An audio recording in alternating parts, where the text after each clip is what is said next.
Hey there, it's JohnBerry555 and welcome to my full review of Star Wars The Bad Batch, Season 2, Episode 10, Retrieval. So to get it out of the way, yeah, my predictions were pretty much wrong, except for the prediction that said it was not going to be any help. I was right about that, but all my other predictions were wrong.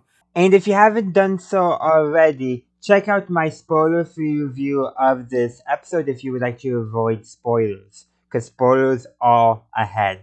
The Bad Batch rescue themselves. They are able to basically find the ship because Omega thought of, hey, we can track Gonki, and they found the ship because of that.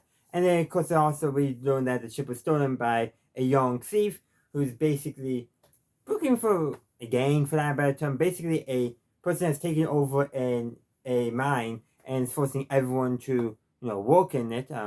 In pretty rough conditions.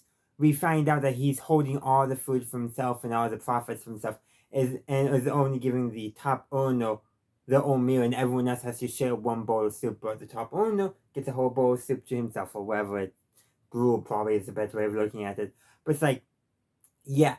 So he's in a situation where he has to steal to survive if he wants a chance to even be fed, which is kind of sad. But the Bad Batch uncover that, and so while also getting the ship back, they basically inspire the miners to revolt. It happens, but yeah. So essentially, we are getting a worker uprising in this episode of the Bad Batch, which is what reminded me of the prison arc of Andor, where the prisoners rose up against the occupiers.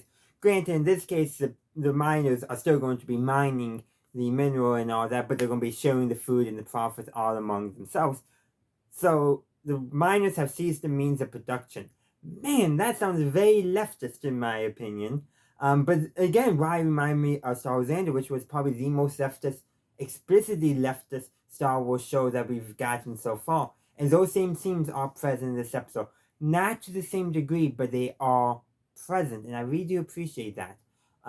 So, and also they draw a connection between Marcos, who's the guy who's basically controlling the mind before the Bad Batch gets involved. He's essentially doing the same thing as the Empire, creating competition between them so they don't revolt against him, or he's getting all the luxury to himself, gorging himself, all that. He's doing the same thing as the Empire, and that's something that Omega takes note of. And was it Tech or Hunter? I think it was Tech, basically. Well, there's a lot of people like Marcos and the Empire out there. There's also a lot of people like them who are not in opposition, who will do stuff to fight the Empire. And I think this is getting them more willing to, rather than just play it safe, to actually maybe, hopefully, start fighting the Empire. Maybe we'll see that in the next episode. I don't know. But also, I want to, because I had mentioned they were able to find the ship because they were able to track Gonki, so that's their Gonk droid. What it really shows is Gonki's important to them. No, not only are they, he's important to them not just because he's a power droid, but think about it, he's a defective power droid. He has no benefit really to keep around, but they do keep him around. He's important to them. So even though he is defective, he's still important to the Bad Batch. He's the reason why they even were able to find this ship to begin with and help the miners overthrow, the mine boss who was treating them terribly. It was because of Gonki. Like, who would have thought that simple Gonk droid, but then again, all hail the Gonk. But anyhow, but yeah, that's actually kind of neat too, because it's often a joke among the Star Wars fans about how Gonks are just amazing.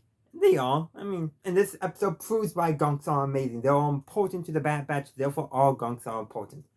I think that works. Okay, yeah, that works. But that's where I'm going to end this review. I don't have too much more I would like to add, but I would want to say this. Let me know your thoughts on this episode in the comment section down below. Let's get a conversation going. But in the meantime, thank you for watching. I hope you enjoyed it. If you did, please be sure to give this video a like, upvote, and share. Also, consider subscribing to the channel if you haven't done so already. And as always, have a good day, a good night, wherever you are. May the Force be with you, always.